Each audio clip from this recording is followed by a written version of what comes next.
Hello, everyone. Welcome to the Business Continuity in Times of Uncertainty presentation. I need to thank Rayhan, who's the administrator of the Small Business Accelerator LinkedIn group, for the invitation. I'm very happy to be here. We find ourselves at the moment in the middle of a very uncertain situation, which is the coronavirus pandemic that many of us from around the globe are currently living through. So I hope that you find this material quite timely. Now, a little bit about myself. I am Rochelle Clark, the founder of Succession Strength, which is a company that keeps good businesses in business for generations by focusing on continuity, communication, governance, and successor preparation. I authored a book on key family business conversations, and I've been invited by Forbes magazine or Forbes.com to contribute on the topic of business continuity. Now, in the words of the great boxer, Mike Tyson, everyone has a plan until they get punched in the mouth. And I am sure that the current global pandemic is the punch in the mouth to all of our 2020 plans and projections that we could have never anticipated. But this is why we train. And as business owners, this is why we prepare. So even if we find ourselves down on the proverbial mat at the moment, there are actions that you can be taking to ensure that your business is in the best position possible once restrictions in your location have been lifted. Now, in today's session, we will be covering what is business continuity and why is it important. We look at the characteristics of an unprepared business. Of course, we will delve into how, as business owners, we can be preparing to weather this uncertain storm that we're living through. And in terms of living through uncertainty, we'll look at what other business owners are doing to prepare themselves. What is business continuity? Now, I think before this pandemic, I would typically spend quite, some time explaining what business continuity is. I don't think I need to go into as much detail given the fact that, folks are now a little bit more aware of business continuity. But for the benefit of this, a business continuity plan ensures that the business is protected from unexpected or unplanned occurrences. Prior to the pandemic, these would have taken the form of an unexpected illness or unexpected death of some key employee within the company. Could have also been, the unexpected departure of a key employee within the business. Of course, now I need to add to that list the global pandemic. But business continuity planning ensures that your business operations are still able to continue in the event of an unplanned occurrence. And the truth is, any disruption to a business has a negative effect on that business. And this is whether it's a once in a lifetime pandemic or the more common disruptions, like I mentioned, of unexpected illness, death, or sudden departure. And it can take up time. These disruptions take up a lot of time. They take up resources, whether it's money or people, that could otherwise be spent on growing the business. So this is why having a business continuity plan in place or ensuring that business continuity is top of mind is so important. Because what we find is that a business that is resilient is able to withstand the unplanned shocks to their operations. And this resilient business is one that has a plan in place to minimize not only the unexpected shocks, but it ensures that the business has the best possible conditions to grow.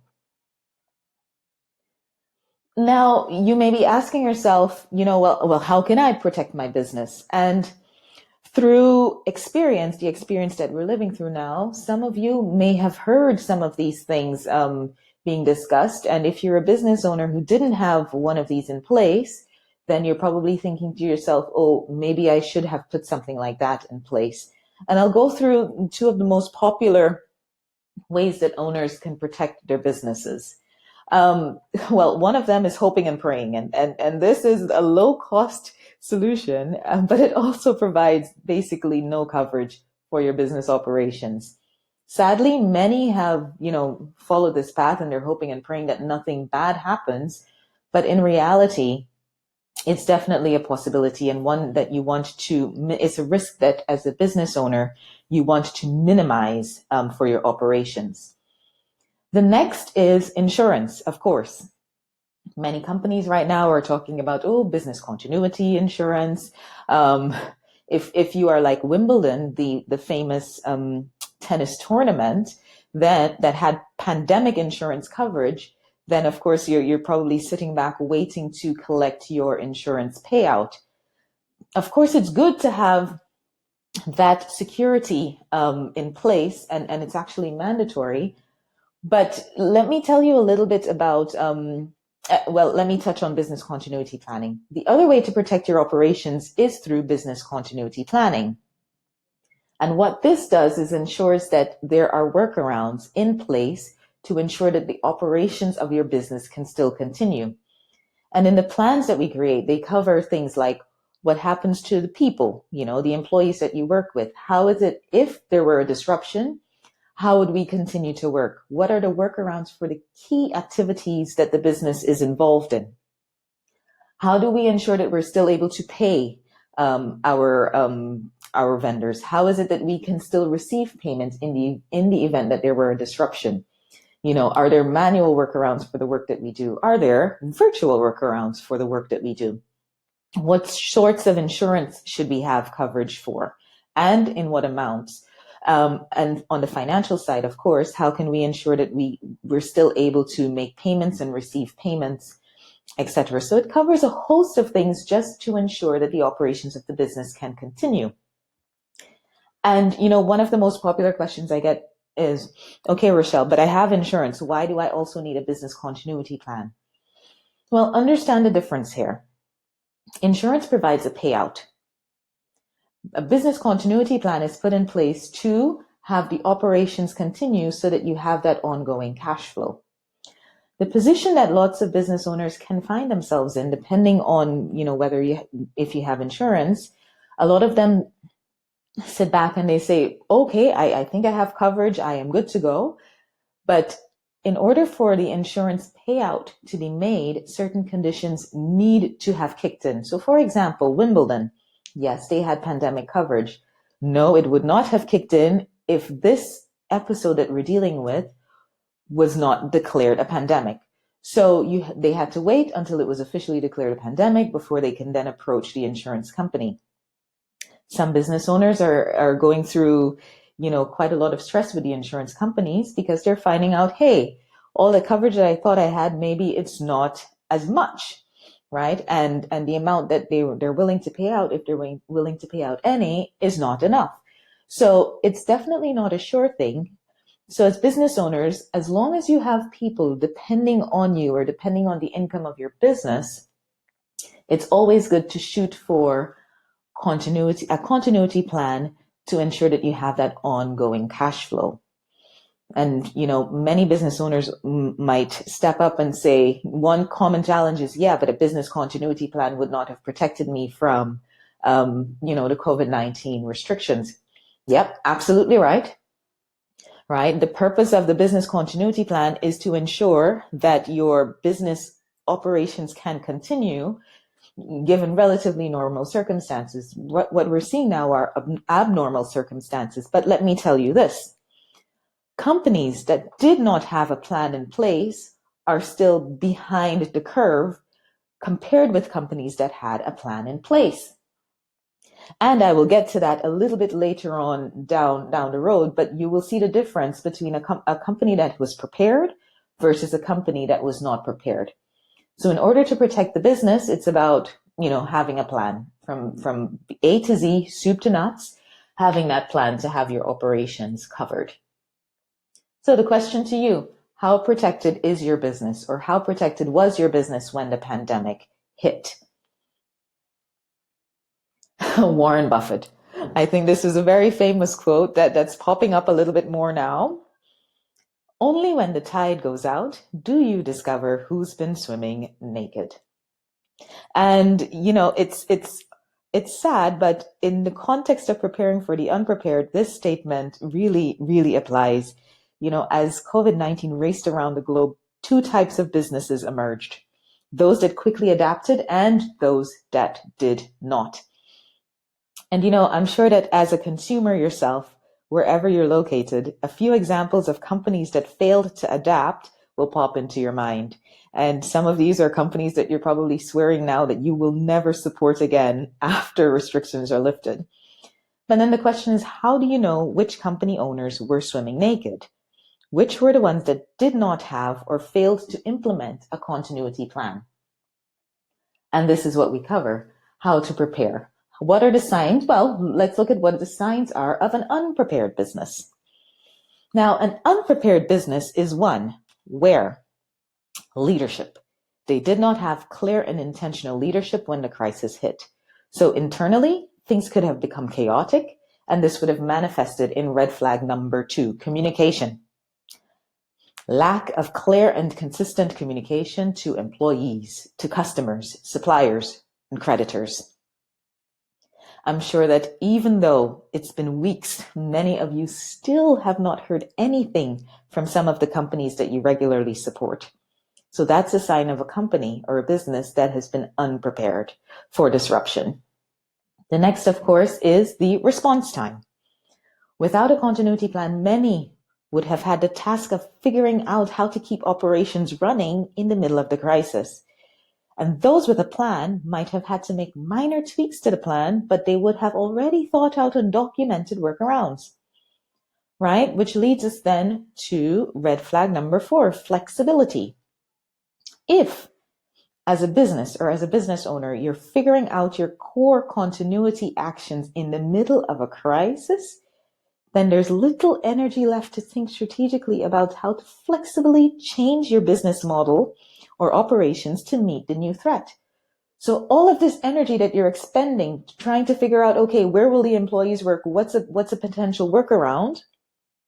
You're using up all of that energy as opposed to letting the continuity plan be executed, right? You would have already thought that through. You would have already figured that out. And then use up your energy to figure out, okay, this is the threat that we're facing. How will we be flexible enough to deal with what's going on right now in the world? And I know that mentally, a lot of you are pointing the finger of recognition at other companies. You're saying, yep, that one, still hasn't communicated to me, or that one never actually responded to information that I might have requested. But what I want you to do is take a moment to look at yourself and look at your own business operations. The question is, how prepared were you when the crisis hit? Right? Now, Lloyd Blankman from Goldman Sachs said, "People remember forever how you act at this critical time." Think about it. We're going to get through this, and the reputation that you form during this period of time will stay with you forever. And this is really a good one to keep in mind. What sort of business reputation are you building during this critical time? Well, this is what I will tell you. Not all business owners are paralyzed by fear. Not all of them are sitting by idly waiting for restrictions to be lifted. Some of them are really putting in the work to ensure that their company, their business, their operations are able to come back in a much, if not a much stronger way than before the pandemic, but definitely have a very strong start, a strong jump start once restrictions are lifted. And I can tell you right now from the work that we're doing with businesses that even if their operations are closed, they're doing the work, right? Because this will end, and they want to give their businesses a jump start to ensure that they're in the best possible scenario, best possible situation to carry forward. So let me give you a sneak peek on what we're working on now with business owners. Communication. As I mentioned, we're coming up with communications to keep their customers, employees, suppliers, creditors informed and up to date. And this is important so that as a business, you don't lose those important connections that will be critical when restrictions are lifted and you're ready to get back to business, get back to earning money. The next one, of course, is planning. Those companies that did not have a continuity plan in place are putting them in place. Those that had a plan in place are updating the plan, given the fact that they have had the opportunity to test the plan, and in real life scenarios, they're making adjustments to ensure that it's as robust as possible. And this was exactly the case of Wimbledon. Now, Wimbledon didn't always have pandemic coverage in their insurance policy. They put that in place after the SARS epidemic a number of years ago. So it's not a static document, a business continuity plan that just sits there, but it's subject to real life scenarios in a real life situation, which means that as things change in real life, you need to ensure that it's a living document that's updated to match your circumstances. Now, along the lines of planning, some business owners are also thinking very heavily about their people strategy. I've spoken with a number of business owners, at least three of them over the past week or so. And one of the things that they're saying is, Rochelle, wow, this whole pandemic is really opening up my eyes to the performance of some of the members on my team. I recognize that it's a difficult time for many of us, but what I'm seeing is that leaders are popping up in unexpected ways. And perhaps folks that I may have been banking on for potential promotions are really showing that they're not able to step up to the plate necessarily and execute in the way that I would have expected they would have at this time. So lots of owners are also looking at their people strategies to see, what will happen once restrictions are lifted. Then, of course, there's flexibility.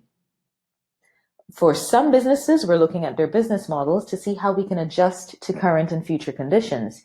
Because one thing is for certain, the entire world as we know it, is getting used to a new way of interacting and doing business. And that is online, virtual.